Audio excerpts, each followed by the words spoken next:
Ok, chicos, bueno, ya aprovechamos este pequeño rato para distraernos un poco de la visita. Ya se aburrieron, no, por favor díganme que no. Entonces, vamos a concluir nuestra... Ese les fue su maestra, bueno, la persona que venía encargada con ustedes. No sé si te va a llamar la No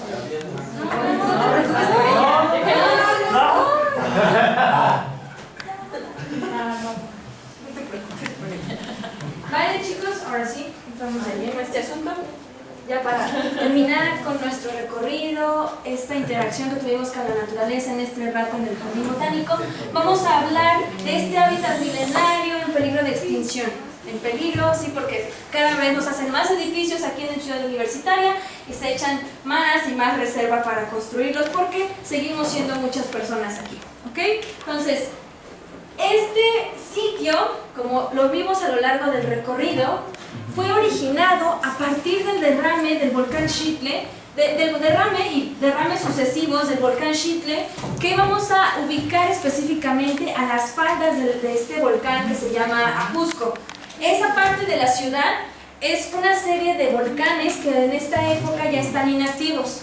Nos contaba hace algunos días un geógrafo, pues fueron volcanes que estuvieron activos hace tiempo y que actualmente pues toda esa interacción que tuvieron ahí las placas geológicas ya no se da, más bien pasa a otras partes del país, como por ejemplo en Colima o en este lugar, en los volcanes que están en el volcán Popocatépetl, ¿no? O sea que están muy activos.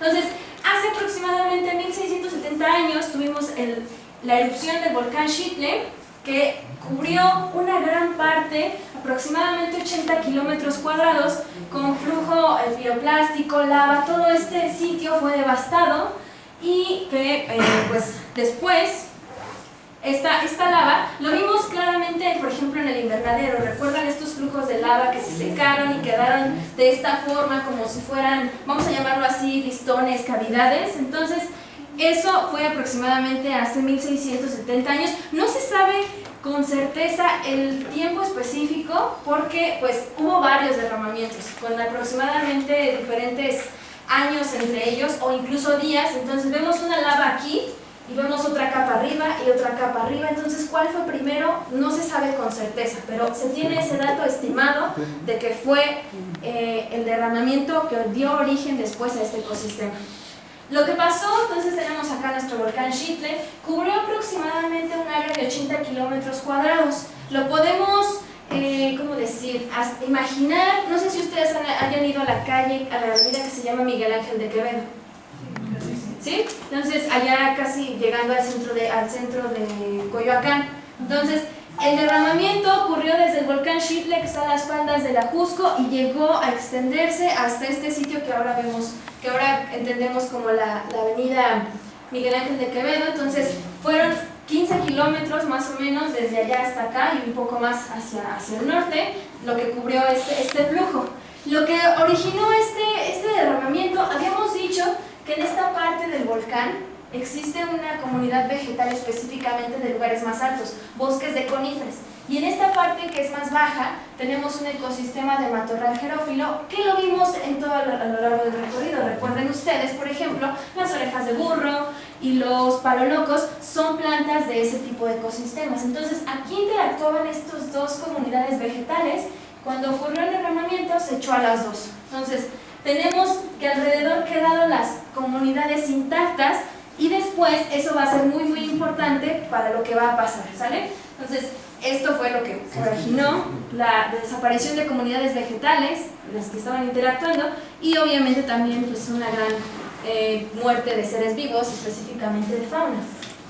Entonces, vean ustedes cómo lo podemos ver aquí en una escala de tiempo. En el año 300 de nuestra era, pues teníamos estas formaciones, perdón, en el año 300 de lo que al poco tiempo pasó, tenemos el desarrollo de estas comunidades que son las primeras en llegar a este ecosistema, los líquenes y los musgos.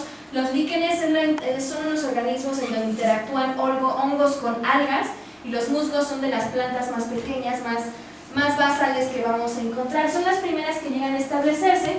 Imagínense ustedes, viene el flujo de la materia volcánica y se extiende, o sea, se va secando paulatinamente en muy poco tiempo. Y esa lava va a quedar con cavidades, va a quedar con muchos hoyos, hondonadas. Allí al pasar el tiempo se va a llegar a establecer suelo, establecer materia orgánica. Aunque sea una pequeña cantidad y los poros sean muy superficiales, pues vamos a tener que sí llegan a establecerse especies en este sitio. Entonces pasa a lo largo de, lo podemos ver en escala humana, o sea, cuando ocurre el derramamiento del volcán Xitle, ya había aquí una cultura establecida, que es la cultura de los Cuicuilcas. No sé si ustedes hayan ido a Cuicuilco.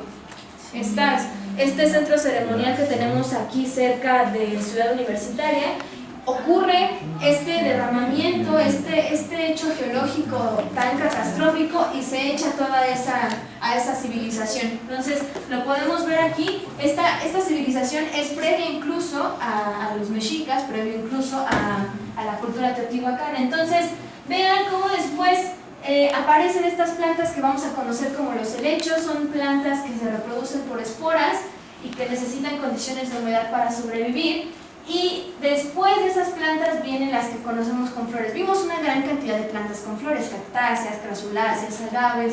Llegan estas después. Entonces, aquí no tenemos por cierto tiempo una presencia de otras civilizaciones en otras partes de la cuenca del Valle de la Cuenca de México.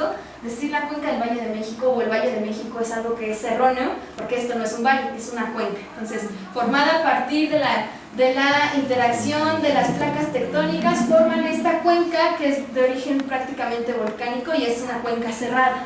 Entonces, después tenemos aquí en el año 1325 que, haciendo una analogía con el desarrollo antropológico, la presencia de Teotihuacán y de otras plantas de este ecosistema. Bueno, aquí continuamos con eso.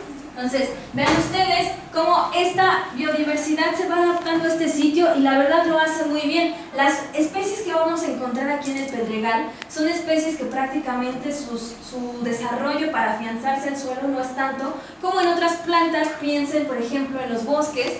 Las raíces que tienen esas plantas, los árboles, son realmente grandes buscando la mayor cantidad de agua y nutrientes en el suelo. Las que tienen aquí, pues tienen una cantidad mínima de suelo y agua porque viven encima de la roca volcánica. ¿De dónde van a extender sus raíces? Hay algunas especies que sí lo hacen, por ejemplo el tepozán, una planta que sus raíces las va desplazando a lo largo de la roca alrededor e incluso fragmenta la roca buscando los nutrientes a través de ella o más abajo de ella. Entonces, vean ustedes, se desarrollan herbáceas, se desarrollan plantas con flores, otros arbustos, hasta que llegamos ya muy cercano a nosotros, al año de 1983, cuando se establece la Reserva Ecológica del Pedregal de San Ángel. Hablando específicamente de la historia de este lugar, pues piensen ustedes las comunidades estudiantiles de esa época, específicamente de la carrera de biología, vieron que ese ecosistema estaba en grave peligro. Querían hacer, bueno, lo han estado haciendo, ya lo hicieron en realidad, querían arrasar con una gran parte de ese ecosistema para construir edificios, para construir facultades, porque claro, o sea, cada vez somos más y más universitarios, ustedes también lo entenderán, porque ahora tenemos las FES, ¿no? Porque queremos también descentralizar la educación y la mandamos a otras partes. Tenemos muchas FES en otros lados, pero aquí pues hubo esa gran inquietud hace 33 años, de comunidades estudiantiles que dijeron, ya no más, por favor, no destruyan este ecosistema, por favor, tenemos que conservarlo, es un ecosistema único. Entonces esto es lo que están contando en el auditorio que ahorita les dije, es la historia precisamente de este espacio, de cómo se forma este espacio a partir de la inquietud de la gente que quiere, no solo estudiantes, también trabajadores, investigadores, profesores, que quisieron que este espacio fuera conservado. Y para eso se tuvo que desarrollar todo un marco legal, toda una cuestión administrativa que existe hasta ahorita. Y bueno, ya hablando de datos específicos de la reserva, aquí encontramos que existen aproximadamente 1500 formas de vida, 1500 especies entre plantas, hongos, insectos, animales, etc. Y vamos a ver la interacción de las comunidades vegetales. Yo ya les había dicho que interactúan plantas de climas, de regiones más frías con plantas de regiones más secas, y los vemos así estableciéndose estas comunidades vegetales, ¿no? interactuando estos tres factores, la temperatura, la humedad y las pendientes, que causan también a veces hasta microclimas, microhábitats de los diferentes tipos de plantas que hay aquí. Y ya entrando de lleno a las especies que vimos en el recorrido, empezamos con esta que, les recuerdo, es endémica, no endémica, es representativa del pedregal. El palo loco, Phytocallum precox, es un arbusto, como ya habíamos dicho también en la charla, no es un árbol como tal. Los árboles van a tener verdadera madera y estos no tienen madera, no tienen ese crecimiento secundario, se les llama. Entonces tienen un crecimiento más bien arbustivo y se les llama palo loco, les recuerdo, porque tiene la floración en el invierno o a inicios de la primavera, cuando otras plantas no lo tienen. Entonces es una planta que tolera muy bien la sequía. Aquí en esta región de la ciudad, en el Pedregal, vamos a ver dos estacionalidades, una época de 6 meses que va aproximadamente de mayo a octubre de lluvias y el resto del ciclo va a ser de secas. Acabamos justamente, estamos en el límite entre la lluvia y la época de secas. Entonces, son aquí de la reserva, contabilizado hasta el día de hoy, 237 hectáreas. Ya les había contado al principio, un tercio de las instalaciones de Ciudad Universitaria son reserva ecológica. Muchas veces viene gente de otras partes y se pregunta qué son esos terrenotes baldíos que se ven pasando Insurgentes o pasando, no sé si llegaron por aquí, vieron que también había esas extensiones. Eso es reserva ecológica. La tenemos ahora gravemente fragmentada por la construcción de edificios, carreteras, accesos para llegar a este sitio, chicos. Entonces, es como recuerdo, uno de los sitios más importantes en cuanto a riqueza florística dentro de la Cuenca de México, que se extiende hasta prácticamente el estado de Hidalgo.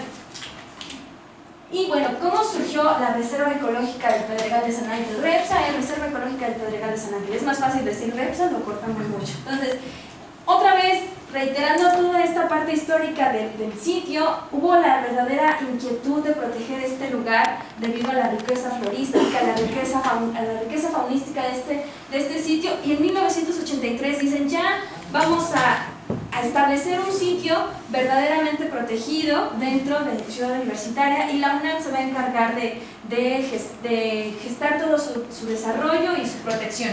Entonces ya lo declaramos al principio, con una extensión de 124.5 hectáreas. Actualmente es mucho más. Se ha estado más bien buscando que la reserva crezca. Hemos visto que pasan los dos fenómenos. Crece en unas partes y en otras partes se la echa.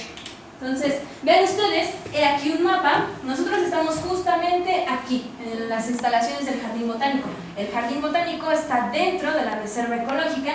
Todos los polígonos marcados con color rojo son reserva ecológica. Los que están marcados en color azul son lo que vamos a conocer como pedregales remanentes. Son estos espacios que todavía guardan variedad de flora y fauna dentro de los mismos, pero ya están mucho más fragmentados.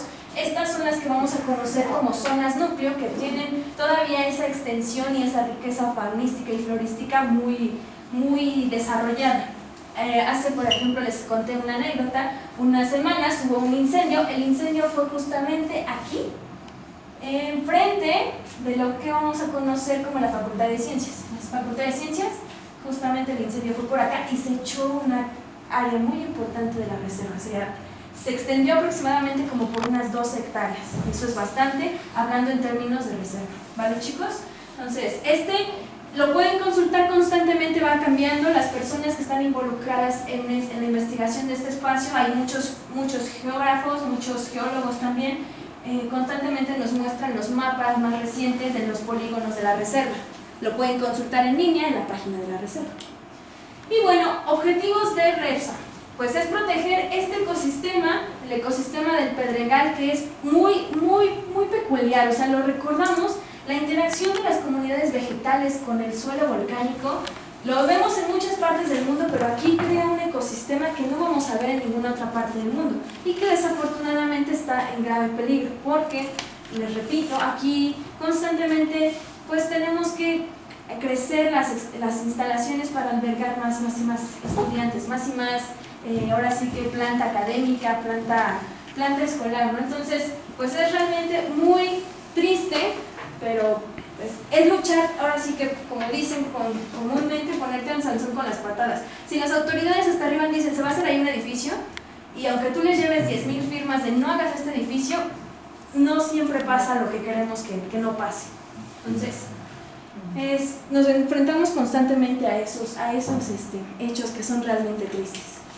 Y bueno, aquí una fotografía comparando los dos ecosistemas. En esta época, es la época de secas, vemos que está realmente todo seco, sin la gran cantidad de agua. Aquí tenemos una incidencia de incendios muy grande, como los que acaban de ocurrir, y esta es la época de lluvias.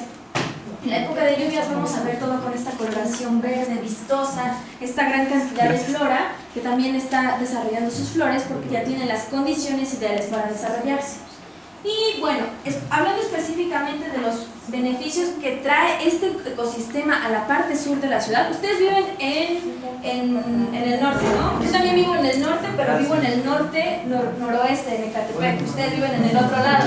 Entonces, yo les puedo contar específicamente de donde yo vivo. Es un lugar realmente muy hostil, no, se siente mucho calor, no hay vegetación, o sea, todo el tiempo se están extendiendo planchas de concreto, no hay ningún espacio que nature ese lugar, que brinde esos beneficios que aquí sí tenemos. En esta parte de la ciudad, en la parte sur de la Ciudad de México, imagínense, a pesar de que la reserva es muy pequeña, nos brinda una gran cantidad de beneficios. Esto los vamos a conocer como servicios ecosistémicos, y tenemos que este sitio forma parte de un sistema regulador del clima, tiene una gran cantidad de captación de agua. También tenemos aquí una gran cantidad de suelo y pues ya lo habíamos mencionado, el refugio de fauna nativa. Ustedes me podrán contar específicamente del área en donde ustedes viven, que es acá por Naucalpan, ¿cierto? Donde está su escuela, si tienen los mismos problemas que en otra parte, por ejemplo en Ecatepec, que casi ya no hay plantas. Bueno, no, ustedes sí tienen cerca el bosque de los Remedios, entonces tampoco padecen tanto por esto. Y Naucali. ¿Perdón? Y el Naucali.